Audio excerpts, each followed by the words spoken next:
بادشاہ کی ان پر خصوصی نظر تھی. بادشاہ نے کہا کہ آگے جو ہے ملک کے سارے جو ہے معاملات کو یہ سنبھالیں گے. بادشاہ کی بڑی عنایت, اور وہ بہت سمجھدار تھے, لیکن بادشاہ تو تھا کافر, اور جو رعایا تھی وہ بھی بتوں کو پوجنے والی. اس لیے دنیا ان کے سامنے تھی, دنیا کی بادشاہ کی بڑائی, کہ جب تک کسی کی بڑائی دل میں نہیں ہوگی, طاقت کا روب نہیں ہوگا, نظام ٹھیک نہیں چلے گا. یہ 6 نوجوان اللہ تعالیٰ ہر زمانے میں علماء اور اہل علم اہل حق کو بھی باقی رکھتے ہیں. ایسے لوگ, ان کے ساتھ اللہ کی مدد ہوتی ہے, دنیاوی اسباب نہیں ہوتے. تو علماء بھی کہیں کسی جگہ پر بیٹھے ہوئے لوگوں کو علم کی باتیں بتلاتے تھے, اور وہ بہت تھوڑے ہوتے تھے. اب تھے یہ بہت سمجھدار. اچھا, علماء کی مجلس میں بھی بیٹھے. سمجھدار آدمی موازنہ کرتا ہے اور دیکھتا ہے. انہوں نے اپنی درسگاہیں اور بادشاہ کے وعدے اور بادشاہ کے عہدے ان کو بھی سنا, اور ان علماء کے علم کی باتیں, اللہ کی وحدانیت اور اللہ کا دین, اس کو بھی سنا. سمجھدار تھے, اس لیے سمجھ گئے کہ علماء کی بات حق ہے, اور بادشاہ یہ تو سب سراسر دھوکہ ہے, وہ تو اپنے مقصد اور غرض کے لیے ہم پر کچھ خرچ کر رہا ہے. تو اس لیے حضور صلی اللہ علیہ وسلم, صحابہ کرام کا مجمع بیٹھا ہوا تھا, حضور صلی اللہ علیہ وسلم تشریف فرما ہے, سب سے عقل مند. تو ایک صحابی نے اٹھ کر سوال کیا, اے اللہ کے رسول, لوگوں میں سب سے زیادہ زندگی کے سرمایے کو احتیاط کے ساتھ گزارنے والا کیا ہے, کون ہے؟ یہ بتا, یعنی جو کہا کہ زندگی کا اتنا بڑا سرمایہ, اتنا اہم ہے, تو مختصر تھا, لیکن اس کو کہتے ہیں جب مسائل زیادہ ہوں, وسائل کم ہوں, تو بہت احتیاط سے جو ہے کام کرنا پڑتا ہے, ورنہ پھر رونا پڑتا ہے. کہ اے اللہ کے رسول, لوگوں میں سے سب سے زیادہ زندگی کے تھوڑے سے سرمایے کو سب سے زیادہ کام میں لانے والا کون ہے, اور سب سے زیادہ عقل مند کون ہے؟ 2 سوال تھے. اتنا زبردست سوال, اور سوال صحابہ کر رہے ہیں, اور جواب دنیا کے سب سے بڑے علم والے سید الانبیاء جن پر وحی اترتی ہے وہ جواب دے رہے ہیں. تو حضور صلی اللہ علیہ وسلم نے کسوٹی دے دی, فرمایا جو سب سے زیادہ موت کو سامنے رکھنے والا, یاد کرنے والا ہو, اور موت کے بعد کی ہمیشہ کی زندگی کے لیے سب سے زیادہ تیاری کرنے والا ہو. اے میرے بندو, دنیا میں تمہارے ماں کے پیٹوں میں بنایا میں نے, اور دنیا میں تمہاری زندگی کے لیے بے بہا اور ان گنت مخلوق کو تمہاری خدمت میں لگایا, لیکن آخرت کی جو زندگی ہے اس کا سرمایہ تم نے یہاں سے بنا کر لے کر آنا ہے. اور آخرت کی کروڑ ہا سال کہیں تو یہ بھی تھوڑے ہیں, ارب ہا سال کہیں تو یہ بھی تھوڑے ہیں, پدم ہا سال کہیں یہ بھی تھوڑے ہیں. ہمارے کیلکولیٹر, ہمارے خیالات کے گھوڑے, ہمارے حساب, زبانیں تھک جائیں, اتنی بڑی کبھی ختم نہ ہونے والی زندگی کے لیے سرمایہ یہ ایمان اور اعمال کا فرمایا یہ دنیا سے تیار کرنا ہے. اور یہ سرمایہ ایسا ہے کہ اللہ دنیا کی زندگی بھی بنائیں گے, آخرت کی زندگی بھی بنائیں گے. یعنی سوچے تو صحیح, جی فلاں کو 30 سال قید میں رکھا, فلاں کو 40 سال قید میں رکھا, اس کو تہ خانے میں رکھا, اس کو الٹا بنا کے الٹا لٹکایا, بہت ظلم ہوا, بہت ظلم ہوا, بہت ظلم ہوا.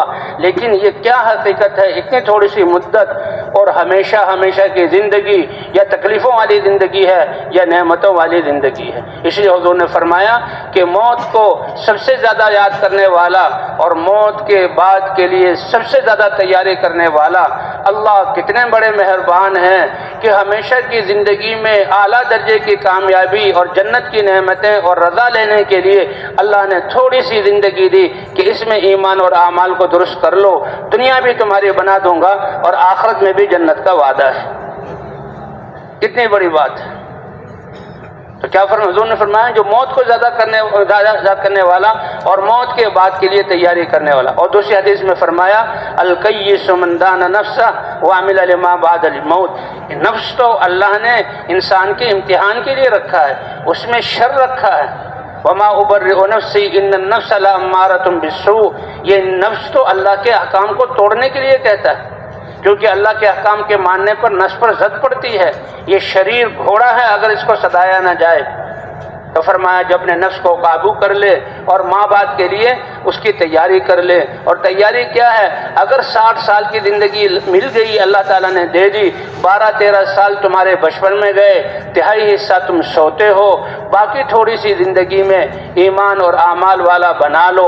فرمایا عقل مند وہ ہے جو نفس کو اللہ کے دین کے تابع کر لے، اس کو مہذب اور مرتب کر لے، اور آخرت کے لیے اپنی زندگی سے سرمایہ کہ کوئی سانس بھی اس کا ضائع نہ جائے.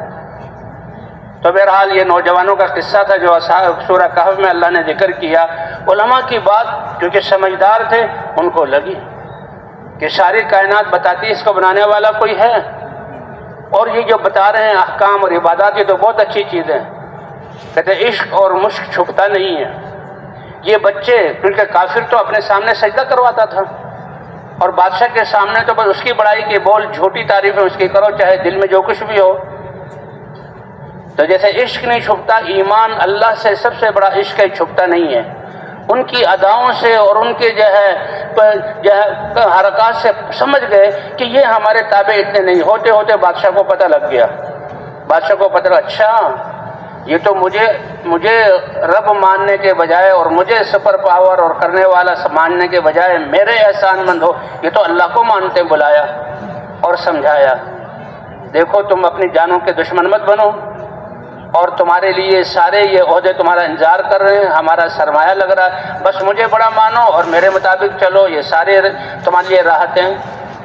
تو جو اللہ کو پہچان لیتا ہے، اللہ کی بات سنتا ہے، آخرت کی سنتا ہے، تو اس کے دل میں آ جاتا ہے کہ دنیا کی کوئی حیثیت ہے ہی نہیں، دنیا کی کوئی حیثیت ہے ہی نہیں.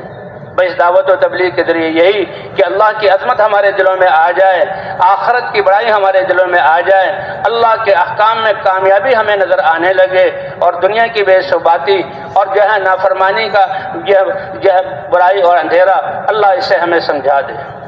تو بڑا سمجھایا. انہوں نے کہا دیکھو ابھی بھی تو آرام سے، اور اگر تم ہماری بات کو نہیں مانو گے تو پھر ہم تمہیں سنسار کریں گے، پھر ہم تمہیں عبرتناک سزائیں دیں گے تاکہ تمہارے والے راستے پہ کوئی اور نہ چلے. نوجوان تھے جمع ہوئے، کہنے لگے اللہ نے بڑی مشکل سے ایمان دیا، دلوں میں اپنی معرفت کا نور دیا، بادشاہ ہمیں تنگ کرے گا، کہیں ہماری زبانوں سے اللہ کی شان میں بے ادبی گستاخی نہ ہو جائے تو کیا کرو؟ ہجرت کرو.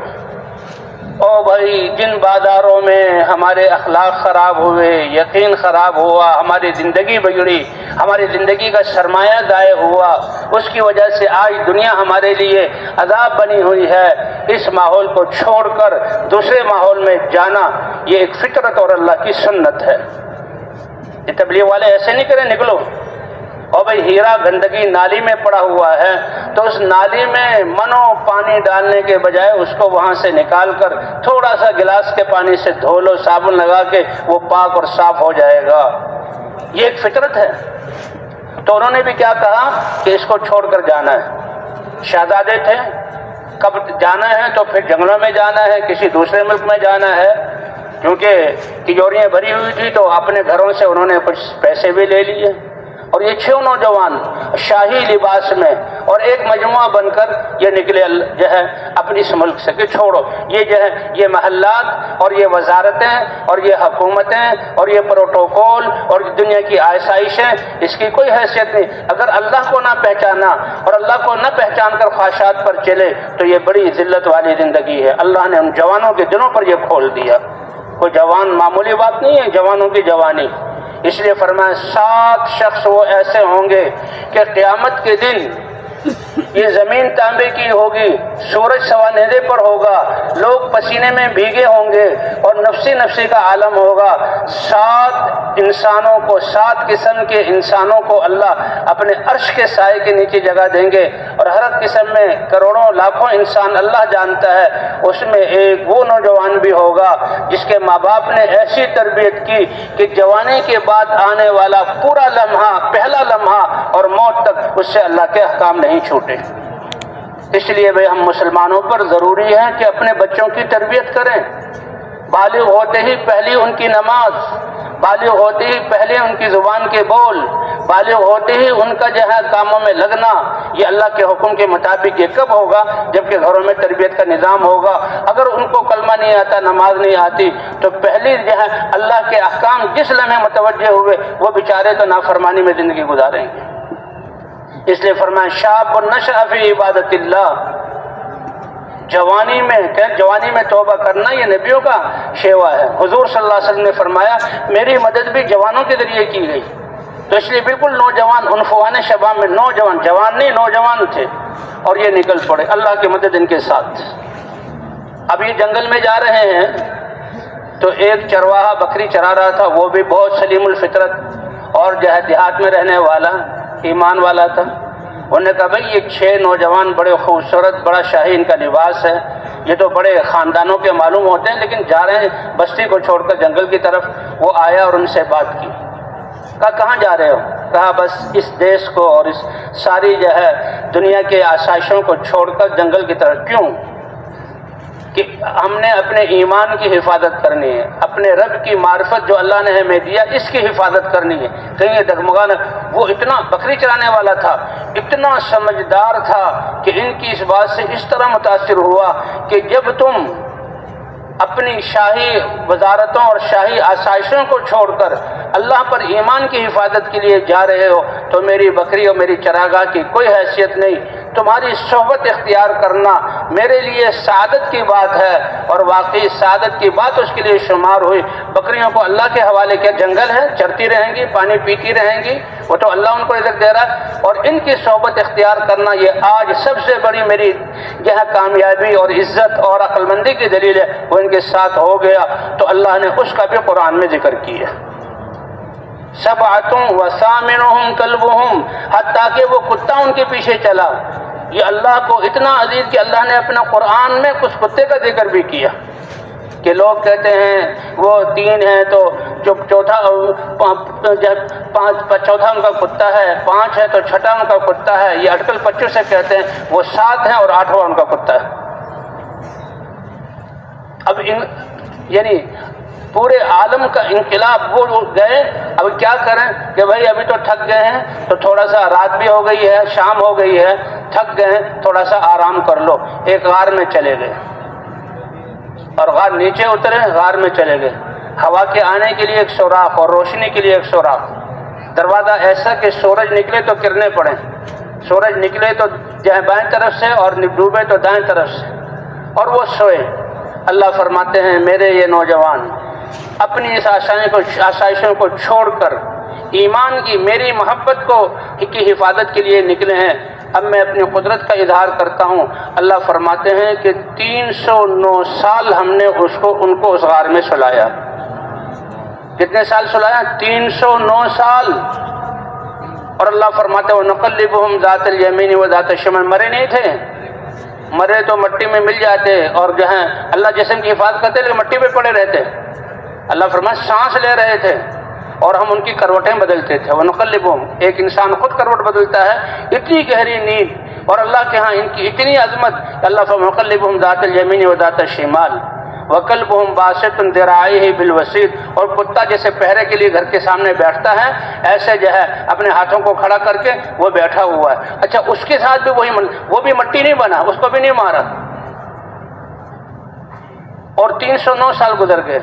اور اللہ فرماتے ہیں وَتَرَى الشَّمْسَ إِذَا طَلَعَتْ تَزَاوَرُ عَنْ كَهْفِهِمْ ذَاتَ الْيَمِينِ وَإِذَا غَرَبَتْ تَقْرِضُهُمْ ذَاتَ الشِّمَالِ، سورج یوں نکل رہا ہے، غار اس طرف ہے، سورج کی کرنیں آ رہی ہیں۔ فرمایا سورج جب طلوع ہو رہا ہے تو جب بائیں طرف سے کرنیں ان پر پڑ رہی ہیں تو ان کرنوں کو ہم دائیں طرف کر دیتے ہیں، ان کرنوں کو، کیونکہ کرنوں سے تکلیف ہوتی ہے۔ سورج جب خوب اپنی شبا پر آ جائے اور وَإِذَا غَرَبَتْ تَقْرِضُهُمْ ذَاتَ الشِّمَالِ، اور جب سورج ڈوبنے لگتا ہے تو بائیں طرف کرتے ہیں۔ اللہ نے اس کا ذکر کیا۔ اے دنیا کے انسانوں، اے امت محمدیہ کے ایمان والو، وہ بادشاہ، اس کی فوجیں، اس کے ہتھیار، اس کے جو ہے اسباب، اس کی وزارتیں، وہ سب گل سڑ گئے اور زمین میں پیوند ہو گئے، اور حکومتوں کے حکومت آئی، اور ان نوجوانوں کو ہم نے ایمان کی حفاظت کے لیے نکلے اپنی قدرت کا اتنا بڑا اظہار کیا کہ 309 سال تک سلایا ہم نے۔ تو ایمان اتنا بڑا سرمایہ ہے ایمان اتنی بڑی دولت ہے جو اللہ نے ہمیں عطا فرمائی، بنیادی ایمان ہے، اسی لیے کلمہ لا الہ الا اللہ، انبیاء کرام اس کلمے کی دعوت کو لے کر آتے تھے۔ سورج کا اس روشنی کو لے کر نکلنا کائنات کی بقا کے لیے اتنا اہم نہیں، ہواؤں کا چلنا، ستاروں کا جگمگانا، پانیوں کا بہنا، موسموں کا بدلنا اتنا اہم نہیں ہے، کیوں ان پر چیزوں پر کائنات کی بقا نہیں ہے جتنا انسان کا ایمان اور اعمال والا بن کر پھرنا ہے، اور جتنا نبیوں کا ایمان کی دعوت اور دین کو لے کر پھرنا ہے۔ سورج کر لے گی، لیکن اے قریش مکے والو، ہم اس پیغام کو تم تک پہنچانے میں کمی نہیں کریں۔